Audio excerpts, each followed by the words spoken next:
நான் சொல்ல போற விஷயத்தை கேட்டா என்னடா சொல்ற அப்படின்ற அளவுக்கு நீங்க ஷாக் ஆவீங்க. நம்ம கிட்ட யாராவது இந்த காத்துல இருக்கக்கூடிய ஆக்சிஜன்லாம் எங்க இருந்து வருதுன்னு கேட்டா கண்ணை மூடிட்டு மரங்கள்ல இருந்து வருதுன்னு சொல்லுவோம். அதுவும் உண்மைதான்.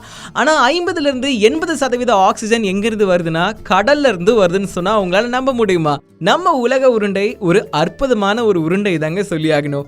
ஏன் அப்படின்னா ஓஷன்ல இருக்கக்கூடிய marine organisms, oceanic plankton, algae, அப்புறம் சீவீட் அண்ட் இன்னும் பாக்டீரியாக்கள் இது எல்லாமே போட்டோசிந்தசைஸ் ஆகி அது ப்ரொடியூஸ் பண்ணக்கூடிய ஆக்சிஜன் இந்த உலகத்துல பாதி அளவுக்கு ரொப்பலாம் அப்படின்ற அளவுக்கு இருக்கு.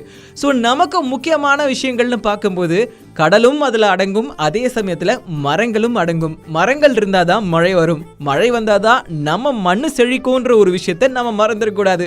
மரம் வளர்ப்போம், மழை பெறுவோம், அதை தாண்டி கடலையும் காப்போம் அப்படின்ற ஒரு உறுதிமொழி எடுக்கலாம்.